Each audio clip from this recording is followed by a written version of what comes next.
A very warm welcome to everyone for this journey of exploration together.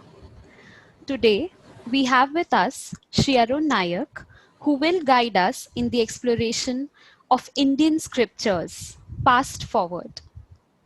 We will look into our Indian scriptures and their significance for youth and the future of India and the world.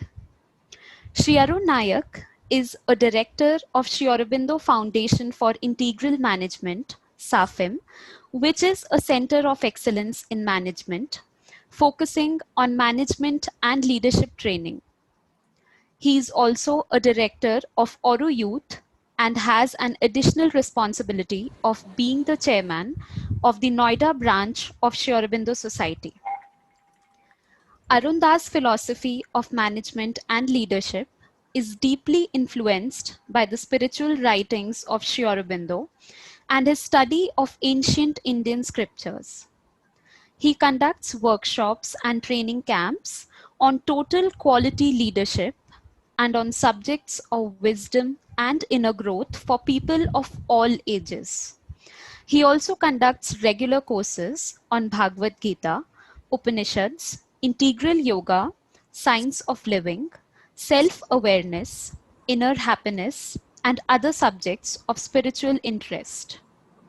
With that, I invite Arunda to start his interaction. I'll just take a few seconds pause to go live on Facebook. Shivda, can you confirm once we are live, and Arunda can start.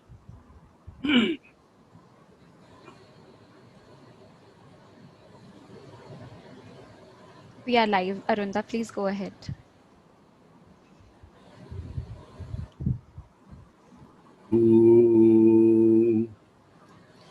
Srinathadi Gurutrayam Ganapam Peetatrayam Bhairavam Siddhagam Bhatagatrayam Patayugam Dutikramam Mandalam Virandvasa Chatushti Shashtanavakam Viravali Panchakam Shriman Malini Mantraraja Sahitam Vande Guru Mandalam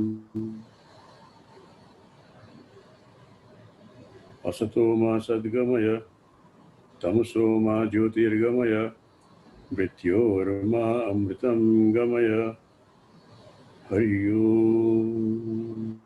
Ashtanavakam Viravali Panchakatam Shriman Malini Mantraraja Sahitam.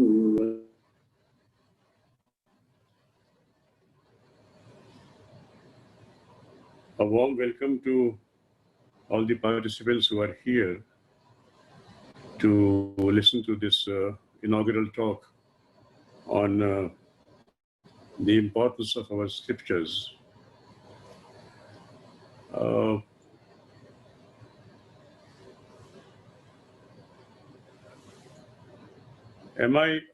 want a confirmation. Palak, am I audible? Yes, sir, you're audible. Perfectly audible. Okay. Thank you so much. Thank you so much. Now, this talk which I am going to give is primarily aimed at understanding the importance of the scriptures that we have in the Sanatan Dharma, and the reason why we need to have a relook at them in today's context. And I'm aiming it especially at the younger generation who probably doesn't have a very fair idea about what these scriptures are, what they hold, what they contain, and what is their importance. You see, even before I go and talk about what these scriptures are, I must explain one thing. Nobody has told us, and we have never realized, that the land of Bharat and the language Sanskrit, trust me, they were created by the divine for these scriptures to manifest on this land. I will tell you why I'm saying this. This land called Bharat has been extolled in our scriptures also. So even if before we understand the importance of the scriptures, let us understand what is the importance of the land where they have manifested. Vishnu Puran says, Uttarasaya Samudram Himadryaschayavacha Dakshinam. That land which is to the north of the seas and which is to the south of the mountains, of the Himadri, of the Himalayas, Varsham Tad Bharatam Nama. That land is called Bharat. It is not called Hindustan. It is not called India. It is called Bharat. And who are the people who live here? Bharati Yatra Santati. Its children are called Bharati, not its inhabitants. Its children are called Bharati. So that is the way this land has been explained, has been described in the Vishnu Puran. And there are others also where it says, Gayanti Deva Kilakita Dhanyasute Bharat Bhumi Bhage. कि देवता भी गाते हैं, उनके के धन्य हैं वो लोग who have taken birth on this land. I can refer one more reference to this very briefly. When Ram was told to stay back in Lanka because he had the golden Lanka, he tells Vibhishan, or he tells Lakshman, Aiswarnamayi Lanka, Name Lakshmana Ropete, this golden land, no, it doesn't hold me. Janani Janma Bhumischa Swargadapi Gariyasi. We know this, these lines very well. So this is the importance of this land. The secret of this land lies in the name of this land. It is called Bharat. What does the name mean? Bharat has got two parts, Bha and Rat. Bha means that which is self-luminescent, that which is self-shining, that which does not need an external light to get illuminated, which is self-illuminating. Now, what can be which is self-illuminating? Knowledge, truth, divine knowledge. That is what is self-illuminating. Swaprakashit, Swabhasit. That is Bharat. That is Bha. And Rat means somebody who is getting involved into that. Kisi kaam mein involved hona, that means kisi kaam mein Rat hona. So Bharat means a land where people were involved in the pursuit of spiritual knowledge. That is the land of Bharat. Second thing is the language Sanskrit. Sanskrit is not an ordinary language. We call it a divine language. But what is the history of that? What is the origin of the language? Very briefly speaking, the legend goes like this, that the Devas had a very difficulty in communicating to each other because they didn't have a language which was good enough to for them to communicate their thoughts. So they said, "Itne udat bhav hai hamare, but we are unable to communicate." So they went to Shiva. And they said, "Lord, we need a language which enables us to communicate, which enables us to explain what we want to explain in our, हमारे जितने उदात्त भाव हैं उनको explain करने के लिए, communicate करने के लिए हमें एक भाषा चाहिए." So it is said that Shiva had just come back from his Ananda Tandav, and in that happiness, he played his Damru 14 times. Nrityavasane Nataraj Rajo Nanada Dhakkam Navapancha Varam. Navapanch, 9 और 5, 14. और उससे जो भाषा कुछ words निकले, उससे what was created was called Shivasutra Jal. These 14 words were taken up by Panini, and that is why he's called Panini the god. Panini Bhagavan कहते हैं उनको, because out of those 14 sutras that he got, he created the entire gamut of the Sanskrit grammar. तो land जो है वो divine है, जो भाषा हमारे पास में है, that भाषा is divine. And why was it created on this land? Sanskrit comes to India, comes to Bharat. Why? Because this was the place where the Rishi was to be born. This was the place where the Kavi was to be born. So this Kavi, whom we call as Rishi, what is the difference? A Kavi is also somebody who is a seer, who is a sage. Kavi normally now means a poet, but actually if you see the meaning of Kavi, Kavi is somebody who is wise, who is gifted, who is enlightened, who is a thinker. So the Rishis were Kavis also. So the Rishis, they experienced the truth, and the truth which they experienced, they passed it on as the Shrutis, which are called the Vedas. I have gone into this brief history to explain that even before the Vedas landed onto this land, before they manifested on this land, the divine had created the background. So we can understand what is the importance of these Vedas. जिसको तैयार कर, जिसको मैंने उतरने के लिए पहले land तैयार किया, लैंग्वेज तैयार की, कवियों को भेजा, ऋषियों को भेजा, who experienced the truth, and then they came and gave it as the Vedas. Now, one thing we must understand, what is so special about Bharat? If you look at the other countries in the world, every country has got some speciality. कहीं पे technology important है, कहीं पे business important है, कहीं पे commerce important है, कहीं पे it is important to take over the others land and spirit empire. But what is important about India, about Bharat? Spirituality, which is the base, which is the backbone, which is the culture, which is almost everything. All that we do has got a very wide base of spirituality. Now, what is the source of this spirituality? Where is it coming from? This was put into these scriptures called the Vedas. We've been told there are 4 Vedas. But how did these 4 Vedas come into existence?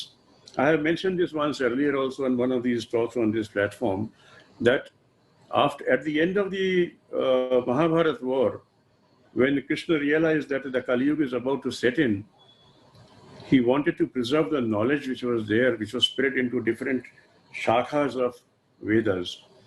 I'm told we know that there were something around 1060 or 1068 shakhas of Veda at that time. So he went around looking for one person who could collect all these knowledge and codify them or put them into a proper format. And the man who did this was called Krishna Dvaipayan, which is Veda Vyas. So Veda Vyas was called, Veda Vyas he had the knowledge of all these branches, and he codified them into these 4 sects called the Rigved, Yajurved, Samved, and Atharvaved. When somebody tells us that Rigved is the first written language, first written book, or the first written Vedas, that it is incorrect. Because Vedas were not written. They were experienced and they were transmitted orally. In India, we've had an oral tradition. And the language Sanskrit, it didn't have a script. It still doesn't have a script. Sanskrit can be written in any script. It can be written in Devanagari. It can be written in Sharada. It can be written in the Chinese script. It can be written in the Singhali script. It can be written in any script that we want. So Rigved were not the first book, nor were the other ones the following books. They all came into existence at the same time. This was the importance of the Vedas. This is why we say Rigved, Yajurved, Samved, Atharvaved, the Vedas. These are Vedas. Now, what do they contain? They contain the truth.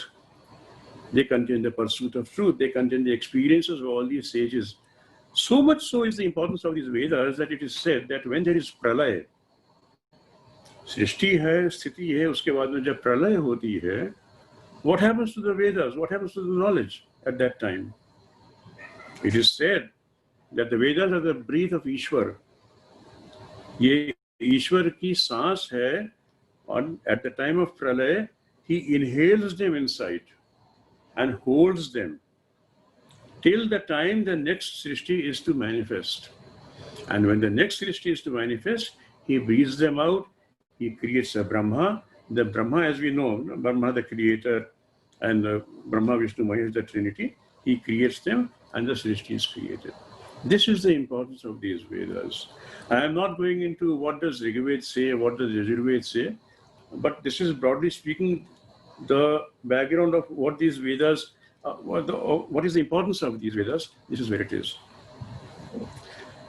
The problem has been that the truth about these Vedas has been misinterpreted by the foreigners who came here, and it was a political move.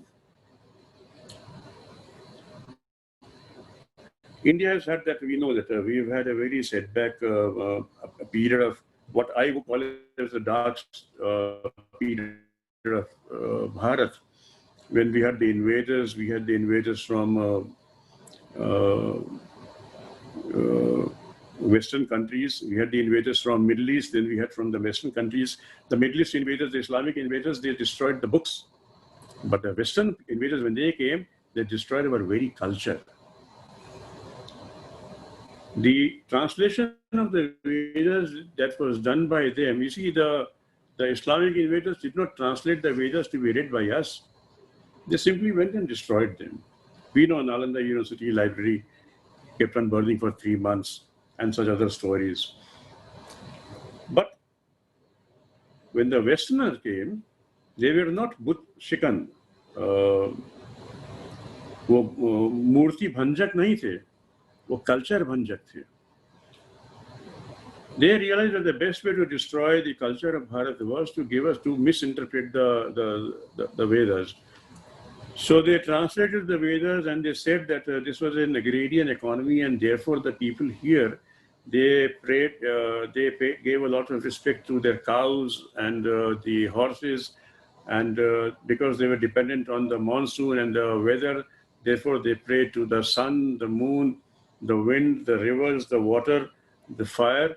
This is what they said. Unfortunately, this narrative caught on for a long time.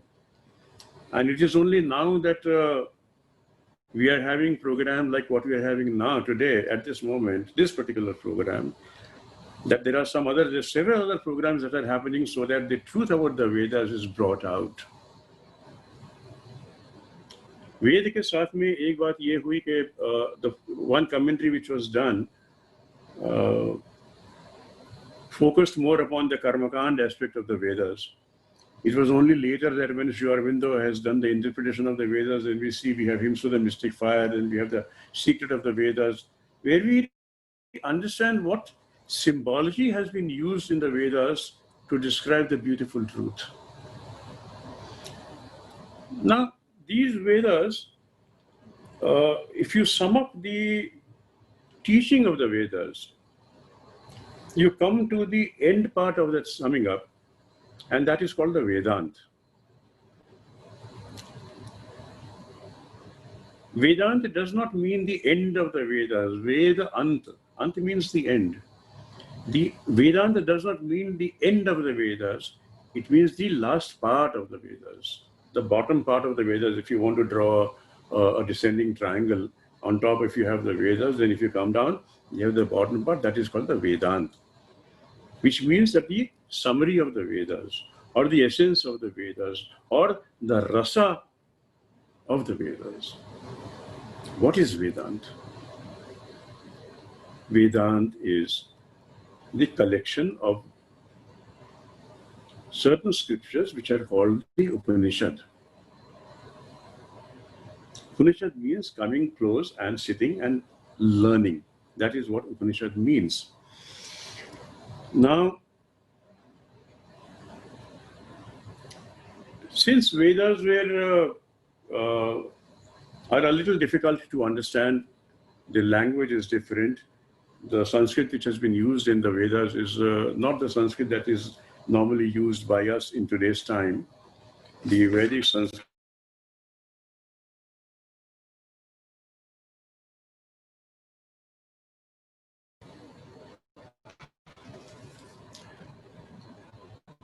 I think the mic had got muted for a while, so I'll just switch it on. Let me know if I become inaudible. So we were talking about the Vedanta. The Vedanta is the end part of the Vedas which contain the gist of the Vedas in a manner that can be explained and in a manner that can be understood in an easier form. वेद में छोटा सा एक वाक्य है, उस वाक्य को explain करने के लिए you need a bigger space. So similarly, and those eventually turned into the Upanishads. The Upanishads are connected to one of the four Vedas. There are 108 Upanishads. Some people say there are 160 Upanishads. Some people say there are close to 200 Upanishads. It is difficult to say what is the exact number of Upanishads, but then we do know that Shankaracharya, the great sage, he wrote a commentary on 10 Upanishads. And these 10 Upanishads are now called as the main Upanishads. The Ish Upanishad, Ken Upanishad, Kathopanishad, Prashna Upanishad, Mundak Upanishad, Mandukya Upanishad, Taittiriya Upanishad, Aitareya Upanishad, Chandogya Upanishad, and at the end the Brihadaranya Upanishad. These 10 Upanishads are called as the major Upanishads and are widely used to study. Now, What is so interesting about the Upanishads is that they have explained the matter in more detail. And in certain Upanishads, there are stories, there are narratives. In various Upanishads, we also find instances where A said this and B said that, and then there's a dialogue which is established in between those dialogues, which we don't find in the Vedas, which we find here in the Upanishads, that there are dialogues, and between those dialogues, there are certain spiritual truths which are revealed. Now, mind you, if we say that Upanishads are explanations of Vedas, doesn't mean that Upanishads are loosely scattered books. They are again very tight, very compact, very dense, and very concise. When I say concise, what I mean is that the language is such that it is very tight. To explain one line, you need to probably have one more book. There are these Mahavakya which come from the Upanishads, which we also sometimes call as the Mahavakya from the Vedas. They are from the Upanishads, like Aham Brahmasmi. This is from Brihadaranyaka Upanishad. This is a Mahavakya, very well known. I am Brahma. I am the Lord. I am Brahma. You see, the Vedas and the Upanishads, they don't talk about God. They talk about Brahma. Brahma in English becomes a Brahman, and the Atma becomes the Atman. But I'm using the word, the Brahma as the way it is. Aham Brahmasmi is one Mahavakya which is there. Then we have Tat Tvamasi. It says that this is what you are, Tat Tvam Asi. Tat, that is you. And I am Atma, Brahma, Pragyanam, Brahma, Sarvam, Kalvidam, Brahma. These are some of these Mahavakya which, if we understand, give us an insight into what these scriptures contain. And it would be a very good idea if we start delving into them, if we start going into them, if we start having a look at what these books have. Fortunately, today we see that there are some publishers who have come out with the thin booklets on each of these Upanishads. Now, talking of these thin booklets, let me tell you, the largest Upanishad is probably the Brihadaranyaka Upanishad. The other Upanishads, if you see, they are something like 10 shlok, 15 shlok, 18 shlok, 32 shlok, like that. So they are not very large in terms of the text that they contain, which means it is also easier for us if you want to if you want to remember them, if you want to recite them, if you want to memorize them. It is not very difficult. We can do that. And I would be very happy to see if the younger generation takes it up and tries to go into these Upanishads and tries to study them and also memorize them. So when we see to the text, the literature that we have, the spiritual literature, we spoke about the Vedas, and then at the Vedanta, which is the Upanishad, there is also one more sutra which has been written to explain the Vedas, and this is called the Brahma Sutra. Brahma Sutra was written by Veda Vyas, Bhadrayan, who is also called, which contains 555 shlokas, and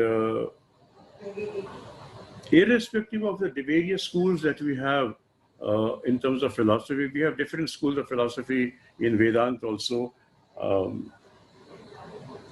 But one thing is very clear, all the schools do not dispute anything from the Brahma Sutra. And finally, I want to come down to the essence. You see, it is filtering down from Veda comes Vedanta, from Vedanta, explanation of Veda is a Brahma Sutra. Veda, Vedanta, and the Vedanta just comes into one single book. Vedas are 4, Upanishads are 10, but all this truth is summed up into one single book. Any you make a guess, which is that book? It is the Bhagavad Gita.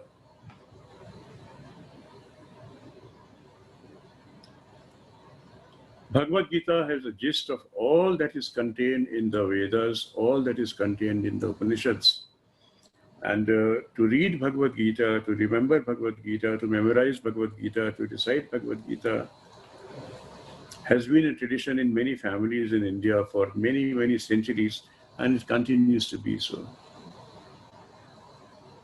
The Indian culture, the culture of this land, the Sanatan culture, has been greatly influenced by the Bhagavad Gita. The philosophy of karma, which has molded almost every aspect of our work, is from Bhagavad Gita. Bhagavad Gita talks about the different yogas that we have. Before Sri Aurobindo came with the synthesis of yoga, we see the synthesis in a different form in Bhagavad Gita. This is one place which talks about Karma Yoga, which talks about Jnana Yoga, which talks about Bhakti Yoga, which also hints about the Hatha Yoga also. I believe that in the series of lectures that are to follow, there are going to be various, some more talks on Bhagavad Gita. So I will not take it up in detail, but this is what it is. Then there is one more part which I want to touch briefly before going to the major part of this talk. And this other part is the Itihas. Itihas is Ramayana, Itihas is Mahabharata, Itihas is Puran. See, the problem is that in India, when we allowed the others to misguide us to the extent that we even started disbelieving in our own scriptures. We were ridiculed by saying, oh, you have 33 crore devatas, you have 33 koti devata. ये 33 कोटि देवता आपके हैं, 33 करोड़ देवता हैं, तो 33 करोड़ देवता आप कैसे उनकी पूजा करते हो? How do you maintain then? What are the name of these 33 crore devatas? If you want to write the 33 crore names, it will fill up a large volume of books. So where are these 33 crore? And all that. And why did it come up? Because now I'm referring to the Puran. I'm referring to the Itihas. It is because of this Puran when people started talking about आपके तो 33 करोड़ देवता हैं. Mind you, if somebody talks about this 33 koti devata, please understand, koti means a class. Koti has two meanings. Koti means 1 crore also. And we know the numbers, ikai, dhai, sekada, hazar, 10,000, lakh, 10,000 crore. And then koti also means a category. ये उच्च कोटि का व्यक्ति है, doesn't mean वो उच्च करोड़ का व्यक्ति है. ये अधम कोटि का लेख है, ये खराब कैटेगरी का लेख है. It doesn't mean koti, doesn't mean the numbers here. So when we say 33 koti devata, we actually are referring to 33 categories of devata. What are these 33 categories? Dwadash aditya, 12 aditya, ekadash rudra, 11 rudra, ashta vasu, 8 vasu, 2 ashwini kumar. Total it up. 12 plus 11 plus 8 plus 2, that is 33. This is 33 कोटि देवता. इसी प्रकार से हमारे जो इतिहास है, हमारे पुराण को बहुत सारे लोगों ने उसको मैनिपुलेट किया. हमको कहा कि आपके पुराण में जो स्टोरीज हैं, somebody started calling it the mythology, somebody started calling it the mythology, but the fact is they contain history. History has not been written down in Bharat in a chronological form in terms of what happened when, because we always believed in the timelessness. And I think that is also one reason why we're sitting and talking about scriptures which are timeless scriptures. If somebody says, what is the dating of Mahabharata, one may probably say 7,000 years. But if somebody says, what is the dating of Rigved, when was the first Richa, Agni Mile Purohitam, वो कब रची गई थी, कब उसको देखा था ऋषि ने? No one knows. But after all these thousands of years, we continue to talk about that. We continue to discuss about that. Rigved to hai hi Agni ka. Anyway, that is not the point. The point was I was telling about this इतिहास. और इतिहास में भी बहुत सारे जो पुराण हैं, उसमें we have ब्रह्म पुराण, पद्म पुराण, वायु पुराण, विष्णु पुराण, भागवत, बहुत सारे 18 पुराण हैं. So what I'm trying to say is these scriptures, these history books, these writings that we have in Sanskrit, they contain profound truth. They contain the mystery of what is happening around us. They contain the insight which the rishis got into the mystery of the universe, in the mysteries of the world, mysteries of one's own existence. Why do I exist? Who am I? What is this Brahma? What is Maya? What is this illusion called the universe? What the illusion called the world? And they were questions which existed 10,000 years ago. These are questions which exist even today. These are timeless. Then there is one more aspect of literature which I think I must draw your attention to, which is a very important segment called the Tantra. You have the Ved, and then you have the Vedant, which is the end of Ved. The gist of the Ved is called the Upanishad. So you have the Ved Upanishad on one side, and then you have the Tantra on the other side. What is Tantra? And how is it different from Vedas? This is a question which has been asked many times, and I think it is very important for us to know the difference, because it is only then that we would be able to figure out whether we want to, go into them, delve into them, study them, read them, figure out what spiritual truths that they contain. Tantra is a science which is made, you see, look at the word. Tantra is made of two words. It means Tanu Vistarayate iti Tantra. That is the sutra of Tantra. That which expands is called a Tantra. That which helps you expand is called a Tantra. That knowledge which expands, when we say that knowledge which expands is called a Tantra, it means the expansion of knowledge is infinite. Everything that is there in this universe which is known or yet to be known becomes a part of that knowledge. That is called a Tantra. The second meaning of this is that which helps your intellect to expand, that which helps your awareness to expand is called a Tantra.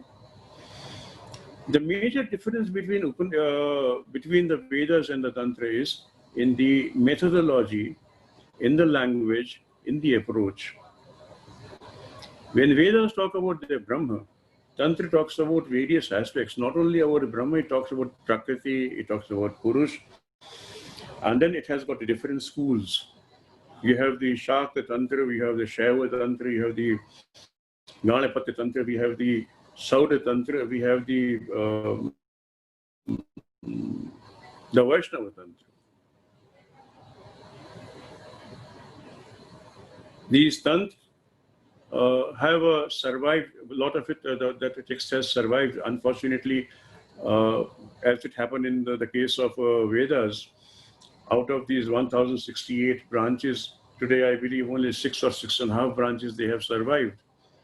And the effort goes to the yatis, goes to the sannyasis, and goes to the scholars of the land who have made this effort, and goes to the certain families who have preserved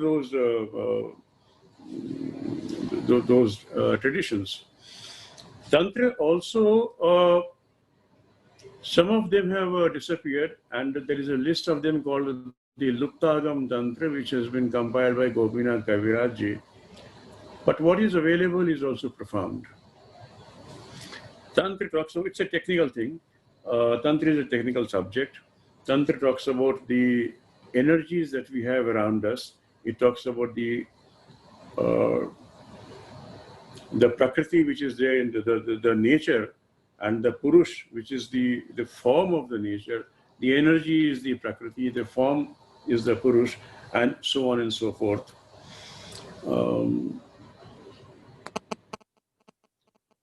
There are the worship methodology in Tantra is very different from the methodology in the Vedas.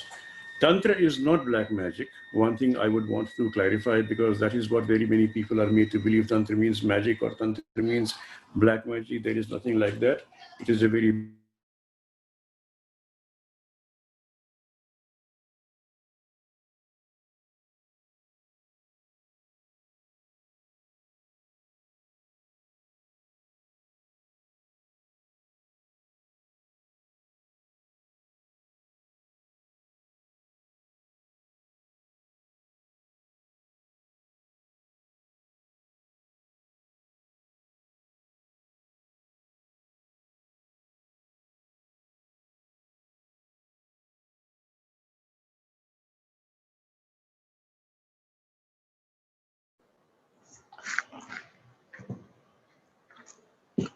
We seem to have an audio disturbance. We will try to bring Arunda back shortly. Just bear with us for a few moments.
Well, there seems to be a technical problem at the speaker's end. And until Arunda comes back online, we will kind of step back a little bit, and perhaps I will share with you something. And let us hope that by the time we are done with, he also could come and join. One of the most important questions is that why do we have to take a look at a set of books which we call scriptures, which are very old and ancient? Why do we have to take a look at something which is ancient, probably outdated, and may not even be relevant to us? Now, this is one of the questions as a youngster I also used to carry with me. And it is important to address this question, otherwise the why doesn't get answered. The importance of the scriptures are actually a result of the findings of a group of people who turned towards a discovery of truths in a special way. So all along the history of human beings, the entire humanity, at least one section of it, which is inquisitive, they wanted to discover about everything that is outside. So one set of people started out on discovering the secret of the sea and the sky and the planetary systems and several other things too. Somebody even went inside the matter and started finding the chemical composition. But there is another set of people, especially in the area which we call Bharat. Well, they had a slightly different turn of mind. Probably because the climate and everything else was nice, temperate, they had a tendency to be settled. And when you get settled and then you are a little bit relaxed, automatically the attention goes inside in a very relaxed state. And some of them had this question that all the time we are setting out to discover things. Is there anything worth discovering within me? No, this is just body. And probably all that we have to discover is we dissect a dead body and then come to know where heart is, where liver is. Is there anything beyond it? Now, this was the question which took a group of people in a certain direction of quest. Now, this itself was bold because it doesn't happen to everybody. We are naturally turned towards outside in our pursuit of happiness. So our first attention is, if I get a little bit of money, I should be happy. So we are in pursuit of money. And then we look around, we see that if we have some beautiful companionship, nice partner, and then probably down the line, some progenies. So this became the second quest, and therefore these people and what they have come out with are the findings of their exploration within. And interestingly, they ended up discovering about everything. So Arunda is back. I just wanted to emphasize this factor. That group of people dived deep within themselves and came out with a finding which matched and even went deeper than the people who started discovering about the world and the universe and everything else. And these findings have been recorded in the scriptures. And Arunda, welcome back, and it's over to you. Let's Thank you so continue the exploration of what these people, rishis, came out with the discovery. They are like scientific principles on which the world and our life our life is based on. Over to you, Arunda. What I was talking about was about Sayanan, the Bhashya by Sayanacharya. It was only when Sri Aurobindo has come on the world scene and has interpreted the Vedas that we realize that the true essence of the Vedas is something much more deep and something much more profound than what we have been able to understand in the past. Coming to the Tantras, we have not had such commentaries by people, but there are certain commentaries on the philosophy of the Tantric philosophy, which talks about the Prakriti and Purush.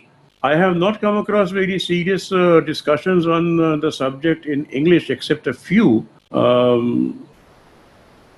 which essentially do not delve deeper into the philosophy, but which more or less describe the rituals in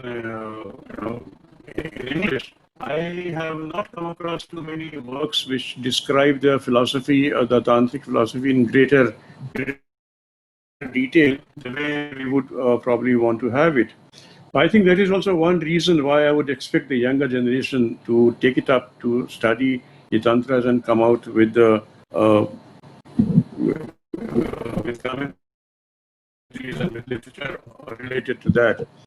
Because one thing, a different approach to spirituality. The Vedas, the Upanishads, they talk only about the problem of existence, the riddle of existence, the riddle of who am I, the riddle of what is going to happen to the universe, where it has come, where it will go.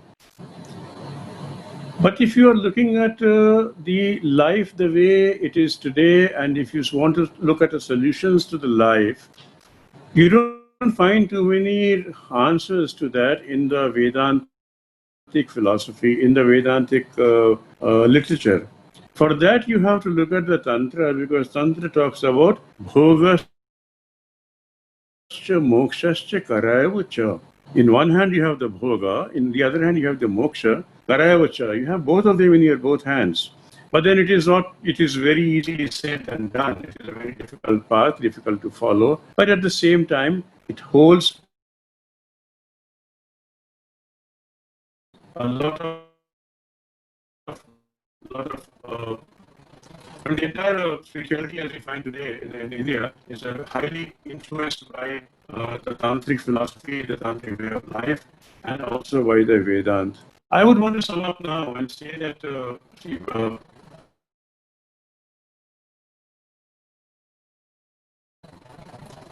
whatever has been told to us in terms of the history of our scriptures as being old, as being out of date, as being not in current with the times that we have today, it is completely wrong. You see, outside world has changed, but the inner world of mankind, it continues to remain tormented and therefore inquisitive. What is the solution? Where do I go for an answer? I still want to find out what is going to happen to the universe and what is going to happen to me. Where have I come from? Where has the universe come from? Where will I go after my life is finished? Where will the universe go once the universe is annihilated?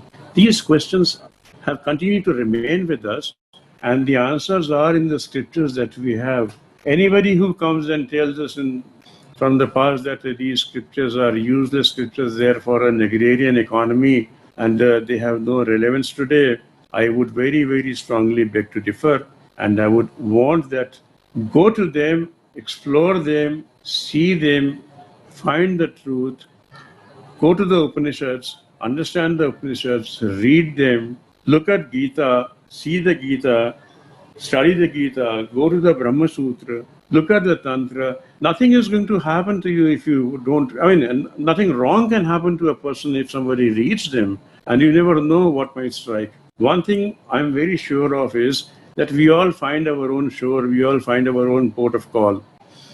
To some, the the Vedantic philosophy may appeal to some. The hardcore Vedas would appeal to some. It would probably be the Tantric approach. To some, it would be something else.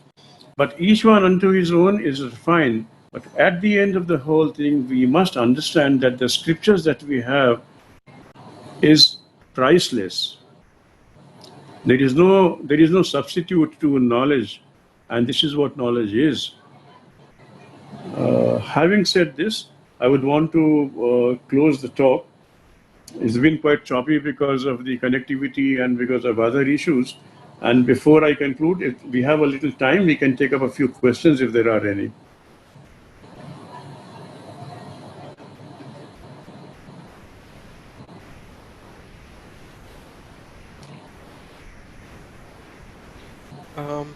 Before we move on to questions, I request Raghav to post the feedback link for the session. We'll take a minute to fill the feedback, and then we will move on to questions and answers.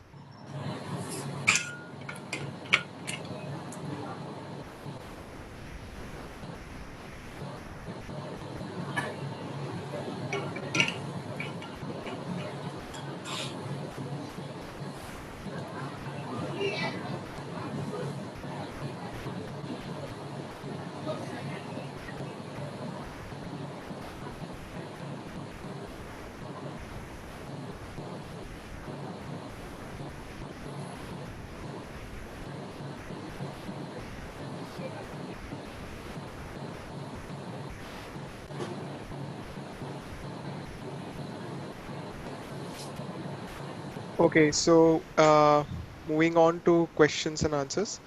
Arunda, I had a question. Maybe we can start off with that. So from what I understood, perhaps if I want to understand the essence of Vedas, Upanishads, maybe picking up the Bhagavad Gita could be the good entry point for a beginner like me. But there are so many versions of the Bhagavad Gita, so which one would you recommend? Which one should I pick up for study? Rahul, there are not many versions of Bhagavad Gita. There is only one version of Bhagavad Gita. There are different commentaries on Bhagavad Gita, if that is what you meant. Yes, that is what I meant.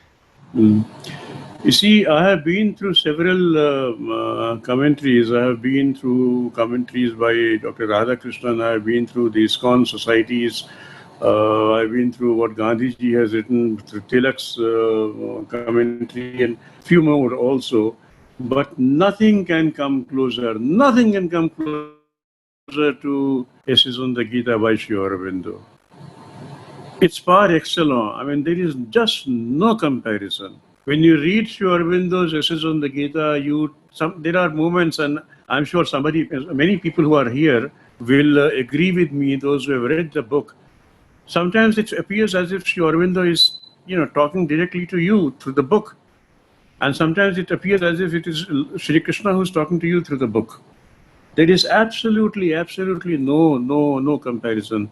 So if there is one commentary that you ask me unequivocally, I would say Essays on the Gita by Sri Aurobindo. And trust me, this book, Essays on the Gita by Sri Aurobindo, I can personally tell you, has been a life changer for very many people whom I know. Many people whom I know. So that's it. Okay. The next question is, Ajay, maybe you can ask your question yourself. Would you like to go ahead and ask your question? Thank you so much. So I have a question, Arunji.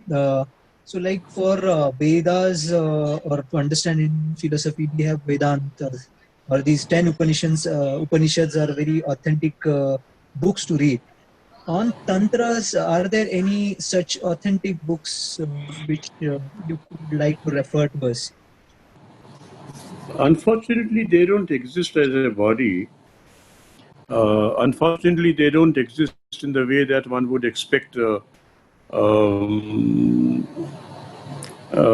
what has happened in case of Vedas, that you have the Upanishads as the Vedant. Tantra has been a very different field and has been not treated in this manner.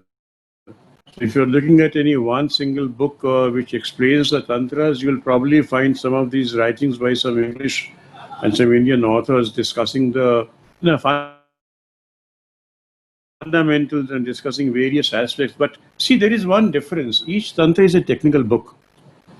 Each tantra deals with one different aspect of the divine. Unlike Vedas, where the Vedas, they talk about Brahman, and they talk about various gods like Vayu, Indra, Agni, Marut, etc.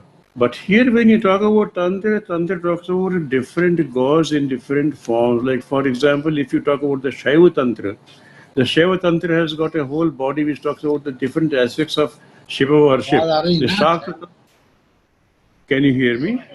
I just. Yes, understood.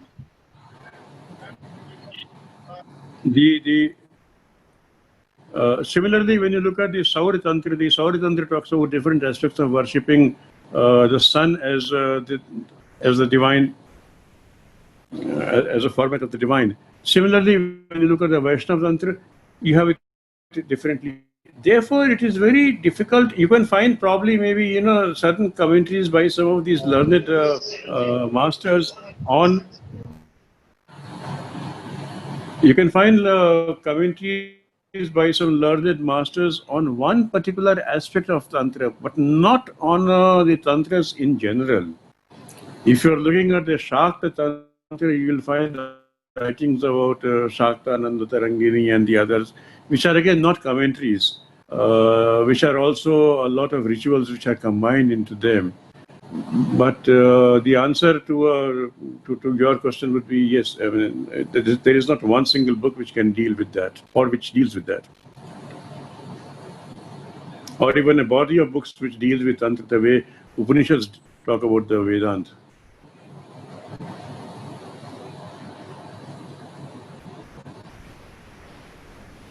Ajay, have I answered you, or you want to ask something else?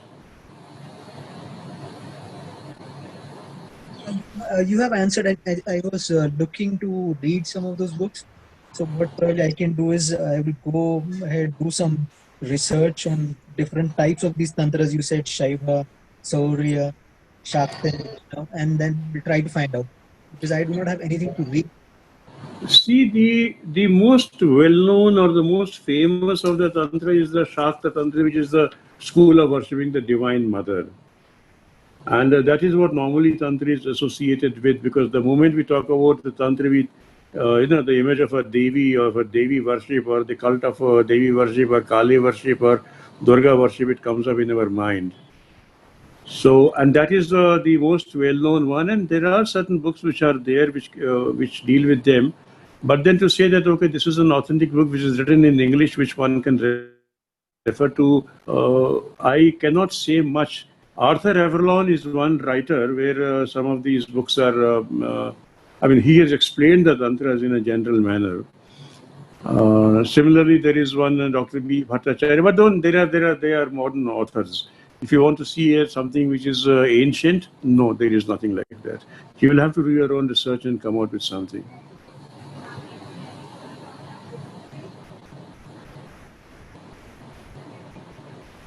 Okay, moving on. Bandana ji had a request if you could tell us more about Tantra, but I think you have already spoken about I'm it. surprised Vandana ji comes from the seat of Tantra, which is Varanasi, and she's asking me, it is like Ulte Baans Bareli. I mean, somebody from Banaras should be talking and explaining about Tantra here rather than I sitting in Noida and explaining to her about Tantra.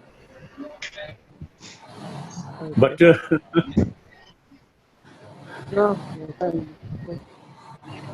Bandana ji, if you have any specific question about... she has. Yes, I mean, that is what I would say, because when she says explain a little more, I mean, it is like trying to tell somebody about Bharat ke baare mein kuch bataiye or tell us something about the Indian Ocean. How much can you talk?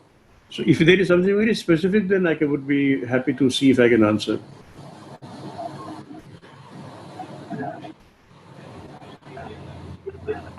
Hello, good evening, sir.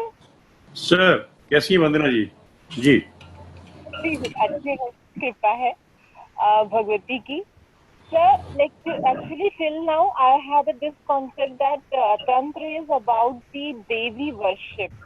And now you made it clear like some is worshipping God or Yes, yes.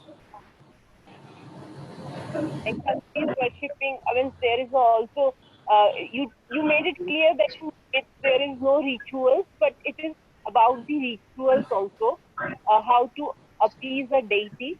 A little more light, if you can throw, sir. See, in your city itself, you had Swami Karpatri ji. Yeah, yeah. Sarvapati तो Maharaj. Karpatri जी का जो आश्रम है वहाँ तो आज भी if you go you will probably बड़ी find वो ना कट्टी कटिया I think there are too many speakers which are on.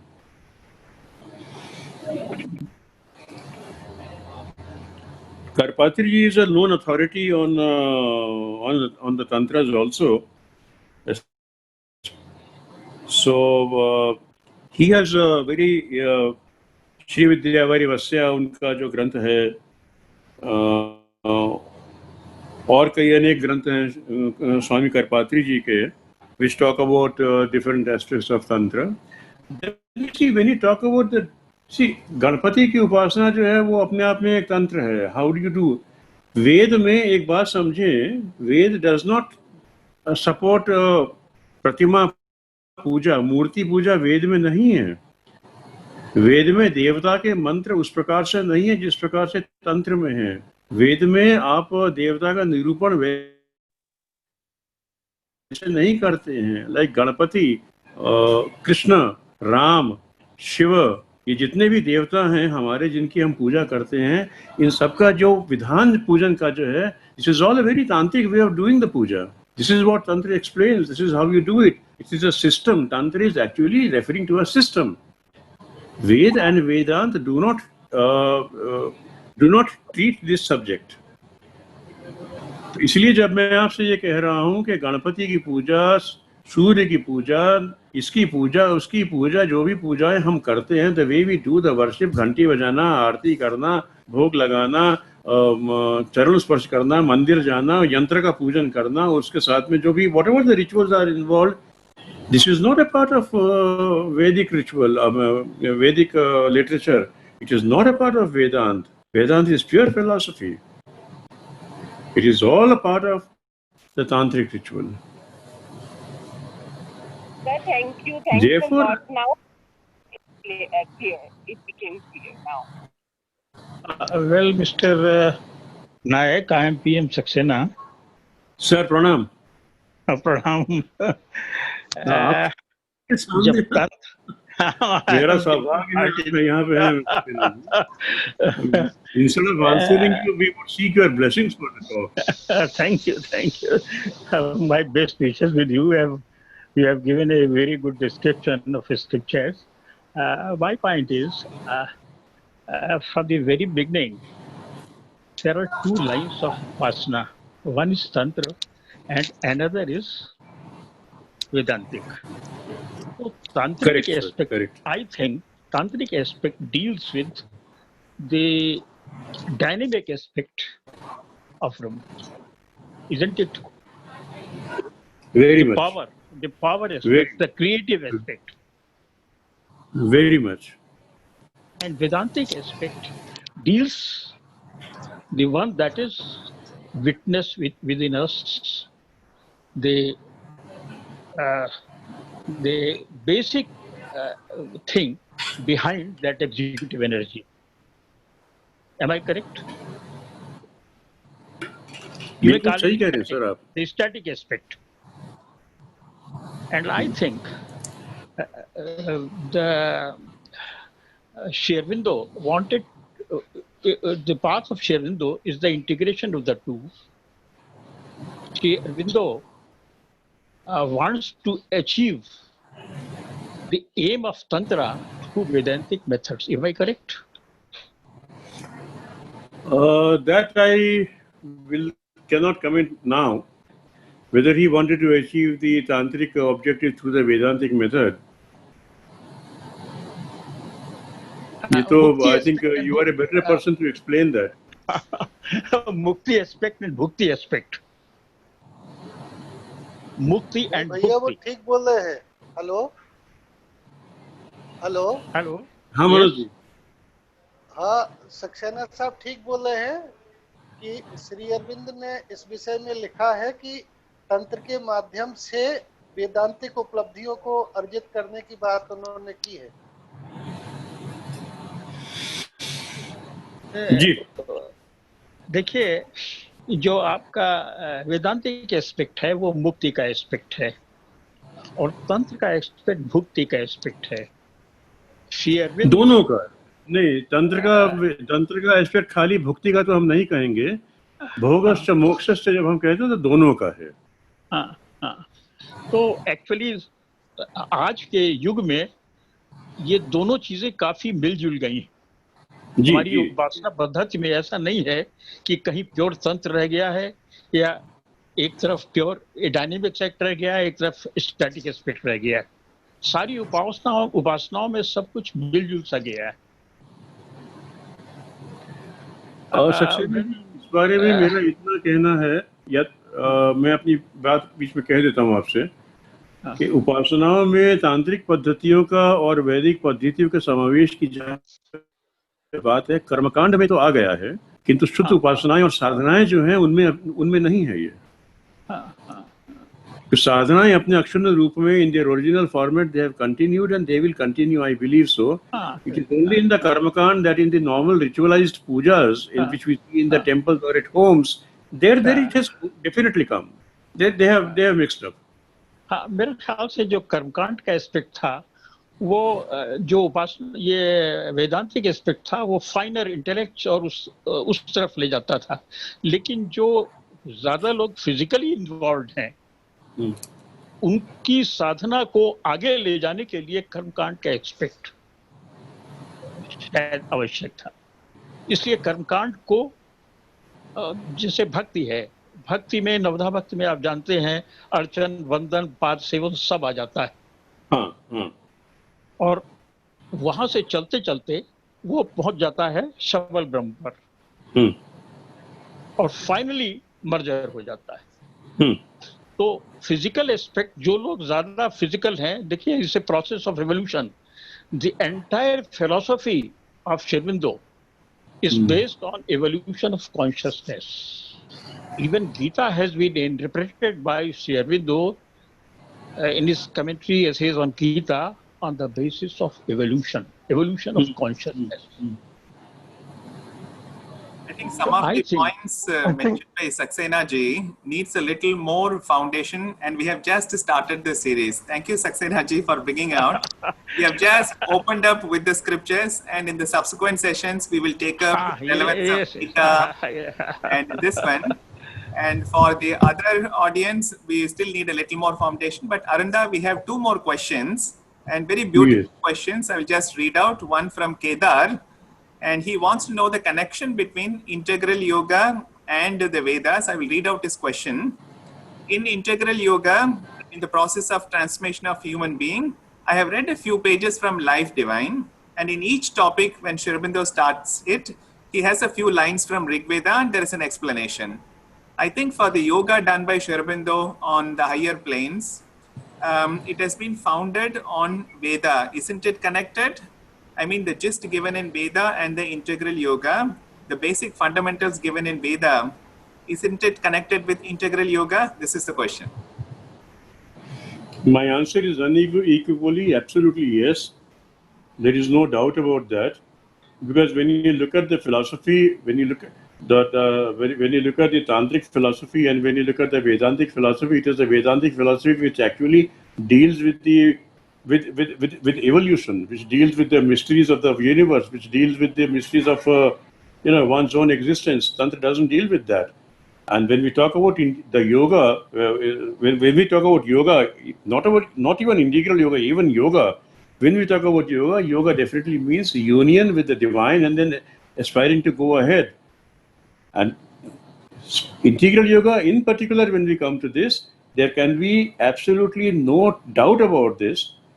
That if you talk about integral yoga, you cannot segregate, you cannot leave aside the Vedantic thought. So I totally agree that yes, what Kedar says is completely right. Thank you, It is- Arunda. Do you have something else to say? You asking me? Yes, Arunda. Or should we pass on to the next question? We could probably go to the next question because it's going to be 1.5 hours. I think people would probably getting tired also. Yes, I think we'll take up the last question by S. Kandan. And this is the question. During the time of Vedas and Upanishads, the society seemed so enlightened. However, the subsequent generations and today's world seem to be moving at the other extreme. Why is it so? Things today seem to be more towards a degeneration than an evolution, given the golden past of India. Time is a cyclic movement. Time is not a linear movement. And when we talk about a cyclic movement, we always talk about the ups and downs. When we look at the history of the of the universe as we know now today, I'm not even of the universe. When we talk about history of the Upanishads or we talk about the Vedas, we think we say that Ramayana happened 7,000 years ago. Mahabharata happened 5,000 years ago, and these the Upanishads came into existence 10,000 or 15,000 years ago. But do we really believe that? Was there no existence of anything 15,000 years before that? Definitely there has been something which has gone into annihilation and which is probably either not known to us or has gone into a cyclic movement which, the cycle probably started again 15,000 years ago, if I may say that way. It is not that things were not known earlier. For example, what is coming to my mind while talking about this is the history of the pyramids. The dating of the pyramids has been done to be something like 25,000 years ago. There was no name of any civilization which existed 25,000 years ago. Or for example, the yogic tradition which talks about the existence of somebody called Shiva, which goes back to something like 40,000, 50,000 years ago. Who would believe them? We don't believe them because we don't have the methods to measure time which goes back to that, to those times. So when we say that, okay, this is something which happened 15,000 years ago, we have nothing to say that there was nothing which existed before that. And what has happened from 50,000 years ago to 10,000 years ago to 5,000 years ago and so on, coming to the time when we had this degeneration. This cyclic movement is there. I'm sure there were things happening earlier in the past which have gone. Like we talk about Srishti, Sthiti and then Sanghar. This cycle must have taken place in the past. I am not aware of that. Nobody knows. It is only a speculation as far as I am concerned. But one thing I can definitely say, if we talk about, and I strongly believe in this cyclic movement, the cycle is going up now. Whatever has happened in the past, it has touched the rock bottom, and now is the time when India is growing. Now is the time when Sri Aurobindo, when he says that Bharat is going to be the Vishwaguru, this is the time.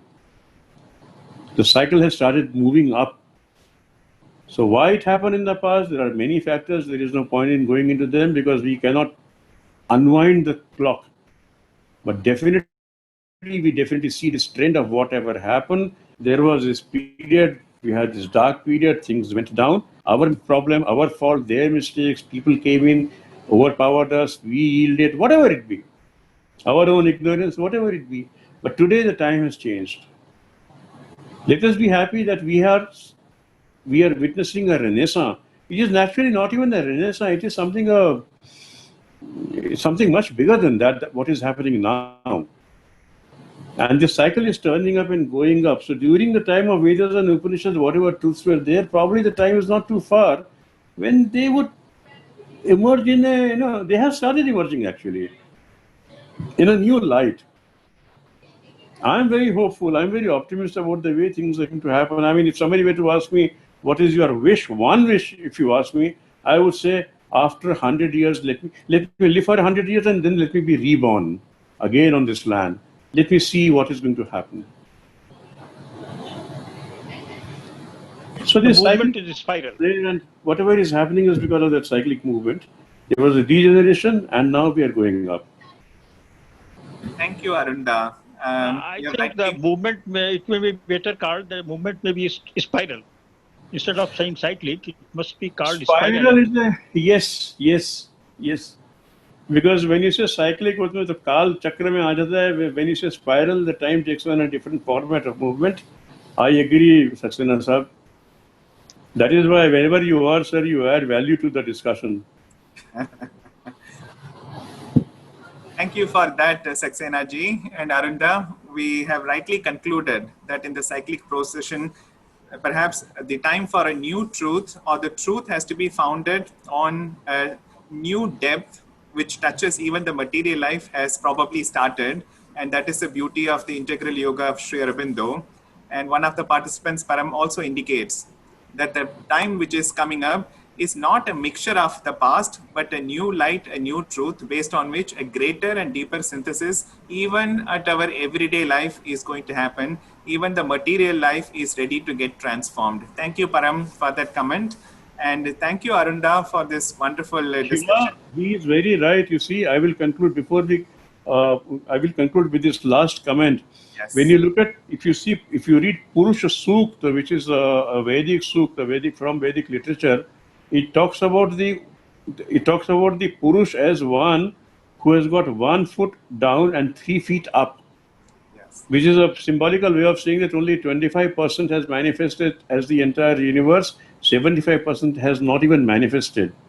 Maybe this is the time when a part of that 75% is going to manifest and more things, a different way of seeing truth, or maybe some new truth is going to emerge. Who knows? And we will be taking up this in one of our future discussions on what is this newer truth, which is just beginning to manifest, and how in its life, everything that we know is going to get synthesized and will acquire a newer, greater, deeper meaning.